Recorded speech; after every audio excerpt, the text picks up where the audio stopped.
Halo Sobat Sport, sekarang ganti Sobat Sport. Oh, Sobat Sport. Sobat Sport. Nah Sobat Sport, kali ini ada Bung Sen. Nah, udah tau kan pasti ngebahas apa nih? Yang pasti kita akan ngebahas tentang MotoGP. Gimana nih Bung Sen?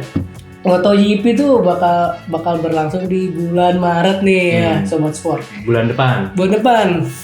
Udah mau deket-deket puasa mungkin gitu. Ya, Jadi acara buat ngabuburit juga kali ya. bisa. Nah, gimana Bung Sen? Nah, nanti seri pembukaan itu ada di mana nih? Untuk tahun MotoGP musim ini 2023 MotoGP akan berbeda dari tahun-tahun sebelumnya ya. Biasanya kan di Qatar kan di sirkuit Losail, tapi tahun ini akan digelar di Portugal ya, MotoGP Portugal 2023 yang tahun lalu jadi balapan ketiga, sekarang jadi balapan pertama. Itu akan jadi pembeda ya. Putusannya nggak tahu gitu ya kan, maksudnya nggak tahu kenapa, mungkin emang pemilihannya untuk beda aja gitu kan. Nah, untuk MotoGP sendiri ini udah beberapa tim juga yang udah launching ya. Bung Juara ya. Bung Juara. Mister Juara. Oh, Mister Juara, sorry. Mister Juara. Ada beberapa tim yang udah launching kayak pertama tuh Yamaha Ducati dan baru-baru ini Honda gitu. Untuk 3 tim ini persiapan sih udah cukup matang ya, apalagi dengan komposisi pembalap Yamaha sama, Ducati baru ya. Ducati Bagnaia sama Enea, Jack Miller pindah ke KTM, sama Honda ada Marc Marquez sama Mir dari Suzuki yang keluar. Nah, emang Mister Juara emang mau bahas apa nih? Maksudnya dari MotoGP-nya soal pembalap tim pabrikan apa siapa nih? Kita ngebahas gambar secara kasarnya aja sih, Bung Sen. Nah, kalau misalkan kekuatannya nih dari seri pertama dengan duet Marc Marquez dan Joan Mir gimana nih? Kalau untuk awal-awal balapan ya sebenarnya sih yang paling kuat itu paling kelihatan tuh Yamaha ya. Kalau dari seri-seri sebelumnya ya, itu Yamaha tuh selalu tampil kuat di seri awal. Kenapa? Karena mereka emang cepet aja itu. Yang kedua tuh Honda sama Ducati biasanya tuh masih adaptasi gitu. Kayak tahun lalu aja Ducati itu Bagnaia tuh selalu crash, Enea juga gitu. Berarti panasnya telat. Iya, panasnya telat gitu. Biasanya di pertengahan musim gitu. Itu karena pasti kan lagi salah setelan atau kesalahan teknis dan sebagainya itu. Tapi Yamaha itu emang selalu di awal musim tuh yang selalu start kenceng. Mereka tuh nanti melempemnya di pertengahan sama akhir. Nah, akhir sih banyak drama. Biasanya tuh nanti bakal ada sengit lawan Ducati atau Honda, tahu-tahu bisa kalah gitu. Bisa kalah lagi, bukan bisa menang. Nah itu, tapi yang emang paling konsisten sih Ducati gitu. Ducati itu sebenarnya kecepatannya tuh kan paling ditakuti untuk saat ini gitu daripada Yamaha dan Honda gitu. Tapi kenapa mereka emang ada pembaruan dari sisi motornya sendiri gitu. Nah untuk Yamaha sebenarnya kan keluhan dari kecepatan itu udah disampaikan Quartararo dari sejak tahun lalu ya. Malah sejak jadi juara dunia 2001 juga pernah dikeluhin, tapi kan ternyata nggak ada perubahan di 2022 sampai 2022 nggak bisa mempertahankan gelar juara, akhirnya diambil Ducati kan. Nah di situ di tes pramusim sendiri aja kemarin di Sepang aja Quartararo aja di secara keseluruhan tuh menempati peringkat di luar 10 besar gitu, dan 10 besarnya itu rata-rata dominasi Ducati.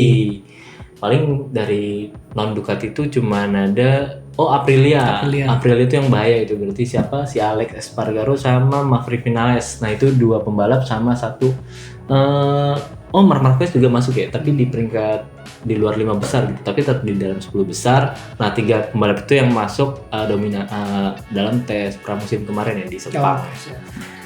Nah kalau misalkan bisa dilihat ya, berarti nanti di MotoGP 2023 ingat ada VR46. Apa tuh VR46 tuh?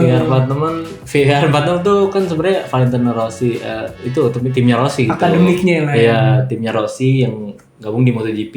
Dia tuh jadi tim satelitnya Ducati sejak tahun lalu ya.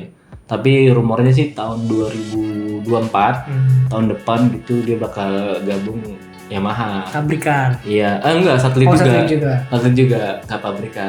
Tetap satelit juga, karena kan tim satelit Yamaha kan udah diambil sama Aprilia. Sebenarnya itu bukan udah diambil, hengkang gitu tim satelitnya. RNF ya, dulu kan RNF Yamaha Racing Team, sekarang jadi RNF Aprilia. Aprilia. Nah, VR46 ini karena emang sejarahnya kan Yamaha punya hubungan baik sama Rossi. Jadi kayaknya si Lin Jarvis bilang mau ada tertarikan mau menawarkan kerjasama sama timnya VR46. Rossi, iya, sama Gaetzi Luca Marini. Nah, terus ini nih, ada yang ditunggu-tunggu juga nih bagi pecinta MotoGP Indonesia. Apa tuh? MotoGP Lombok, Oh, MotoGP Indonesia. Mandalika. Nah, itu pasti bakal lebih seru lagi sih. Kemarin kan juga kan MotoGP Mandalika banyak drama-drama tuh, ya Bung Hussein. Kayak misalkan si Marc Marquez crash lagi kan, gara-gara udah tiba-tiba crash ya cedera lagi.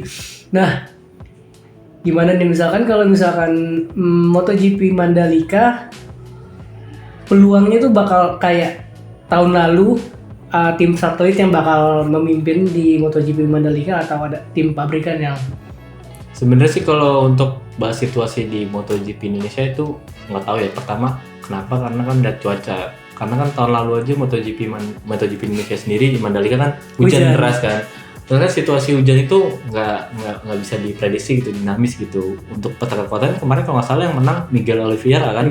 Nah itu kan dari tim pabrikan KTM itu yang menang. Dia Red Bull yang akhirnya kan katanya dijanjiin Jokowi dijadiin patung kan menang pertama, iya dijanjiin patung. Nah nanti MotoGP Indonesia sendiri akan berlangsung pada 16 Oktober sekitar jelang akhir tahun ini.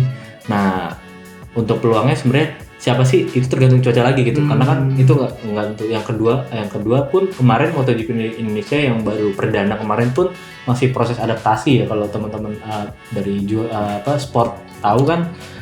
Kita lihat banyak keluhan kan ya, kayak dari banyak batu-batu, iya kerikil yang masih belum rata, lubang sama banjir. airnya yang nggak meresap kayak drainase. Kan sebenarnya banyak keluhan ya kan, sampai ada kontroversi pawang hujan, burara gitu kan. Maksudnya ya nggak apa-apa, nggak masalah gitu kan untuk bantu-bantu menghindari hujan kan, kita nggak tahu kan. Tapi maksudnya untuk dari segi balapannya sih, untuk peluang siapa yang bakal menang di sana sih masih belum bisa diprediksi. Tapi kan melihat catatannya kan sebenarnya persaingan sengit gitu antara Yamaha, Ducati sama Aprilia lagi gitu.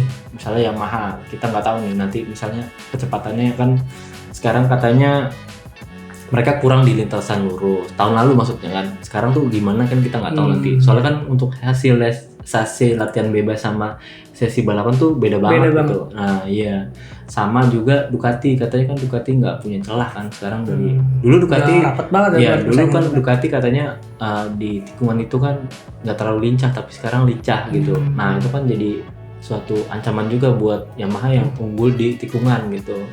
Sama sekarang juga ancamannya maksudnya persaingannya merata gitu di Aprilia pun sekarang udah lebih berani. Ya, kencang juga gitu. Maksudnya padahal sebelum tahun 2020 atau 2020 tuh Alex Espargaro tuh juga namanya belum terlalu besar, tapi semenjak 2021, 2022 dan masuk di tahun ketiga Aprilia yang lagi mulai cukup dikenal nih, jadi pertimbangan gitu bakal jadi juara dunia. Ya. Iya, karena kan juga pada tahun lalu dia sempat mimpin klasemen ya, maksudnya sementara aja gitu.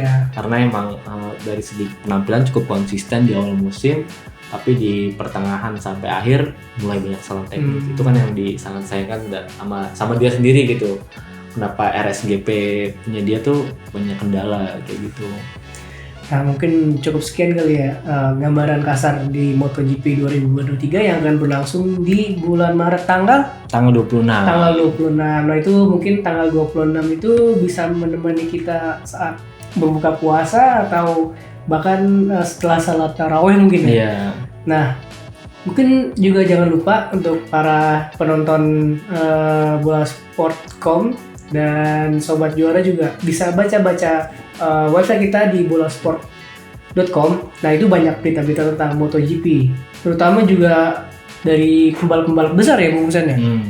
Ya cukup sekian dari gambaran kasar mungkin ya dari MotoGP, karena kita belum tahu nih, karena belum perkenalan tim juga kan beberapa ada beberapa ya. Tapi secara keseluruhan sih udah ya. Udah fix buat ya. Tinggal sebenarnya sih yang menarik kan ya selain peluncuran tim itu kan hanya pengenalan livery sama gambaran motor itu yang benar seperti apa gitu kan, livery ada di gimana gitu. Tapi sih kalau secara pribadi sih ngeliat sih lebih seru kan persaingan balapnya gitu. Itu dia makanya. Mungkin beda-beda, maksudnya orang nungguin peluncuran tim sama liverynya gitu kan. Kalau saya sih suka Balapnya. balapannya, nontonnya aja. Kalau saya suka crash-nya. Iya. Ya udah. Saya Mr. Jora dan Bung Hussein pamit undur diri. Sampai jumpa.